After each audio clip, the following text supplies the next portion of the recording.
مصطفى مصطفى متبعون للصفا.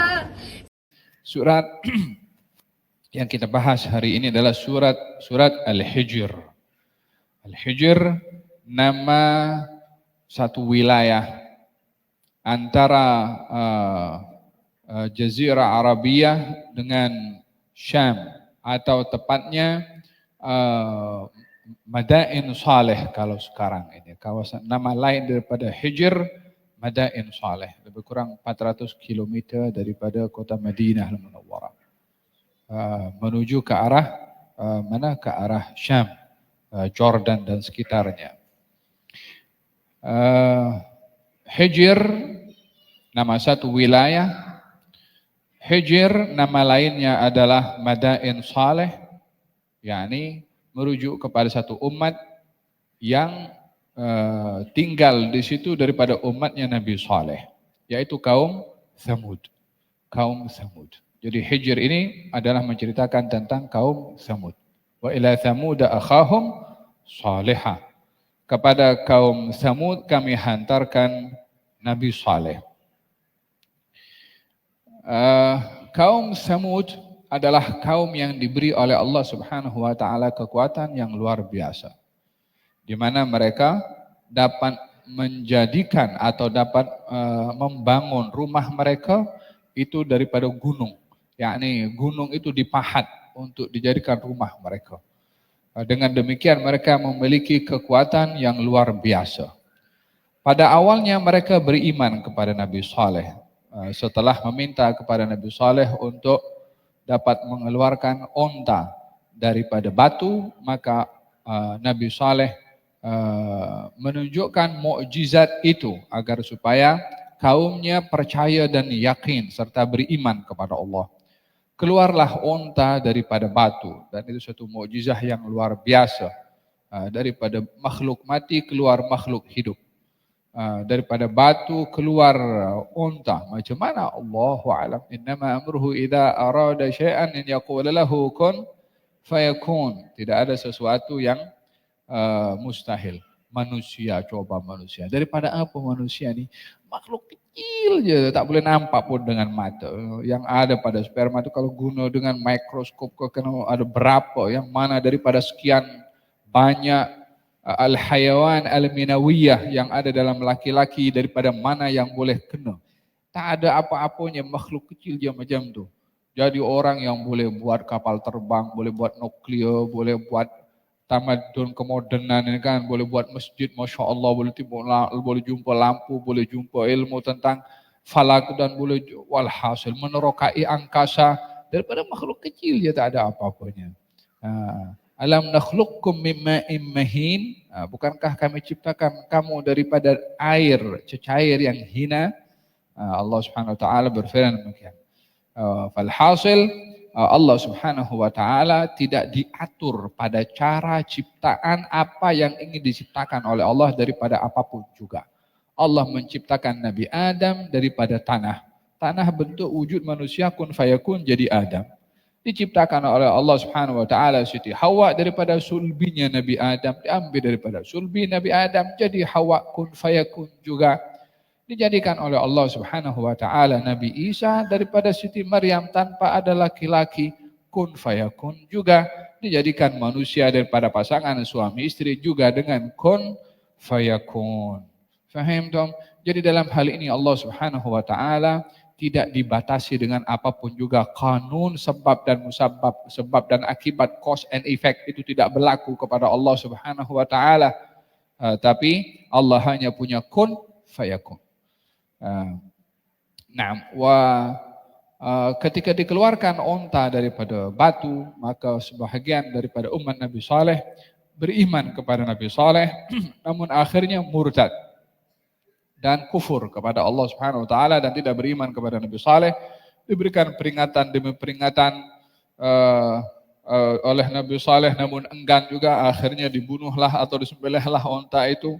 Maka dihantarkan oleh Allah Subhanahu wa taala Jibril dengan suara yang begitu dahsyat sehingga memecahkan kepada gendang telinga mereka, sehingga mereka dimanapun mereka berada, termasuk yang ada di rumah masing-masing, mati dengan azab suara yang kuat daripada malaikat sebagai adab daripada Allah kepada kaum Nabi Saleh, yaitu kepada kaum Tsamud. Walihada dalam hadis Nabi Muhammad sallallahu alaihi wasallam, beliau pernah berjalan. Sayyidina Abdullah bin Umar mengatakan, "Lamma nazala Rasulullah sallallahu alaihi wasallam bin nas ala Tabuk." Ketika baginda Rasulullah menuju ke Tabuk. Tabuk arah yang melalui kepada Madain Saleh, kepada Hijr, itu tempatnya umat Nabi Saleh dahulu. Nazala bihim al-Hijr inda buyuti Thamud. Sebahagian kaum muslimin ketika singgah di kawasan tersebut, di Hijr, tempat umat Nabi Saleh itu kaum Thamud, dan sebahagian daripada mereka mengambil air daripada satu perigi untuk memasak masakan untuk mereka. Maka ketika itu Nabi SAW mendapat tahu kalau perigi yang diambil air untuk masak masakan itu adalah perigi daripada umatnya Nabi Saleh. Umat yang kufur kepada Nabi Saleh. Maka baginda Rasulullah SAW memerintahkan untuk membuang makanan itu dan diberikan kepada binatang-binatang. Tidak dimakan oleh kaum muslimin. Apa sebabnya? Kata baginda Rasulullah SAW, beliau mengatakan, "Inni akhsha an yusibakum mithla ma asabahum fala tadkhulu alaihim." Saya khawatir akan menimpa kepada kamu apa yang menimpa kepada umatnya Nabi Saleh daripada azabnya Allah Subhanahu wa taala. Berapa jarak antara Nabi Saleh dengan Rasulullah? 1000 tahun. Nabi Saleh itu jaraknya begitu jauh sebelum Nabi Musa, sebelum Nabi Hud. Faham dong? Akan tetapi kekhawatiran baginda Rasulullah SAW pada sifat orang-orang yang kufur itu, yang minum daripada air tersebut, namun kufur, khawatir hal itu juga akan terkena tempias kepada mereka yang hatta yang hidup di zaman Rasulullah SAW. Maka kata baginda Rasulullah SAW mengatakan kepada mereka, pergi, pindah ke tempat yang lain. Sehingga lalu di perigi, di mana pada perigi itu ontanya Nabi Saleh minum di perigi tersebut. Maka kata baginda Rasulullah, di sini kamu mengambil air. So perintahkan mengambil air daripada perigi yang diminum oleh onta Nabi Saleh untuk terlepas daripada terkena tempias daripada azab yang Allah berikan kepada umat Nabi Saleh yang minum daripada perigi yang satu lagi. Ya subhanallah. Coba kita tengok daripada hadis ini. Kita disuruh, sahabat waktu itu diajak untuk minum di satu perigi yang bekas diminum onta. Yang satu lagi perigi diminum manusia, tapi disuruh minum perigi bekasnya onta. Bukan perigi bekasnya manusia. Faham dong? Yang dilihat bukan makhluknya, tapi sikapnya. Ini manusia tapi kufur. Ini onta tapi dia mukjizah. Tanda kebesarannya Allah Subhanahu wa taala. Faham dong? Kalau yang perigi itu perigi yang buat orang-orang soleh, yang menggali orang-orang soleh, orang-orang yang dekat dengan Allah. Ini perigi diminum onta saja disuruh kita ambil oleh Rasulullah SAW. Apalagi kalau perigi itu yang buat para aulia, para solehin. Ini juga bahagian daripada mengambil berkat. Habib kata ambil berkat daripada onta pula. Realitinya begitu. Nabi yang suruh ambil daripada perigi bekasnya onta Nabi Saleh, walaupun ontanya sudah tiada ribuan tahun. Tapi di sini bukan masalah onta atau masalah orang, tapi sifat, perangai, sikap orang-orang yang kufur kepada Allah Subhanahu wa taala dan tanda mukjizah yang Allah Subhanahu wa taala tunjukkan kepada Nabi Saleh, dan itu adalah mukjizah kepada kita juga karena ceritanya diceritakan oleh Allah di dalam Al-Quranul Karim. Dalam riwayat yang lain baginda Rasulullah SAW bersabda, katanya, la tadkhulu ala haula'il mu'adzabin illa an takunu bakin. Fa in lam takunu bakin fala tadkhulu alaihim an yusibakum mithla ma asabahum. Kalau kamu lalu di satu kawasan, satu wilayah yang di situ pernah berlaku diazab satu kaum oleh Allah, kalau kamu terpaksa lalu di situ, lalulah kamu dalam keadaan kamu menangis, yakni dalam keadaan kamu takut, runsik, risau.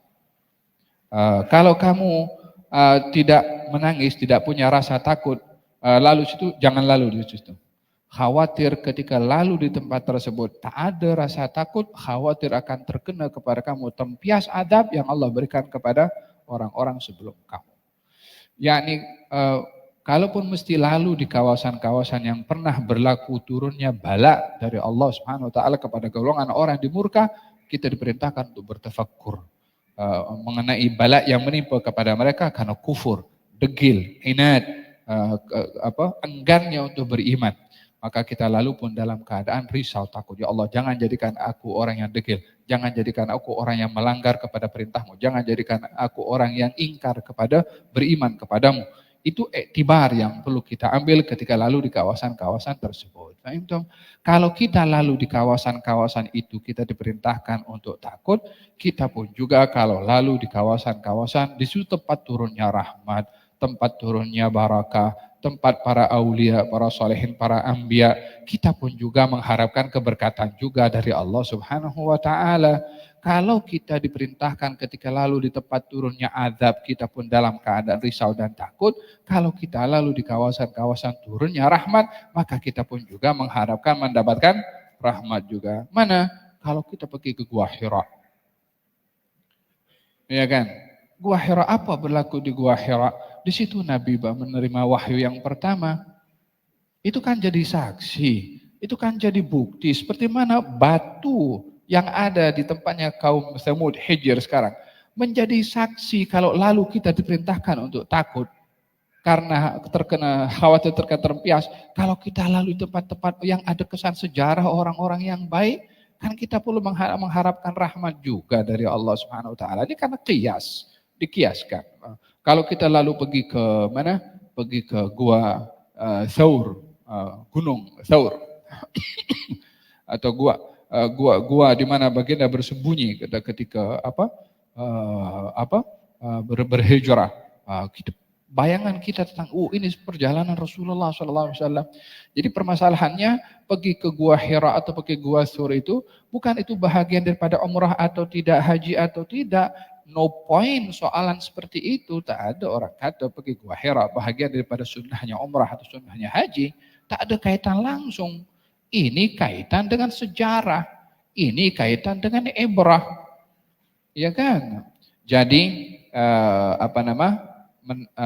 mendatangi tempat-tempat yang ada kesan sejarah orang-orang yang baik, kita mengharapkan kebaikan. Ketika lalu di tempat-tempat di mana di situ turun murkanya Allah, kita mengambil ibrah untuk tidak terkena tempias daripada murkanya Allah Subhanahu wa taala. Faham tum?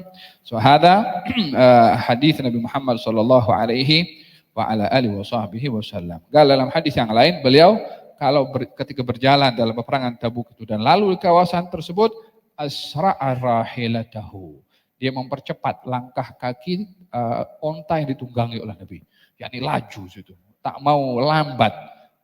Di mana di kawasan tersebut disebabkan khawatir terkena tempias daripada bala. Sama juga ketika baginda pergi haji, perjalanan daripada Arafah, ketika lalu kepada wadi namanya Lembah Muhassir.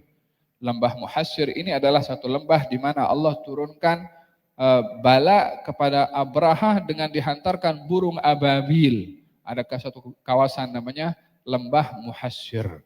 Nah, ketika lalu di situ dipercepat oleh Nabi SAW sebab tempat itu menjadi saksi turunnya bala dari Allah Subhanahu wa taala. Nah, hada berkenaan dengan nama surat, namanya surat Al-Hijr.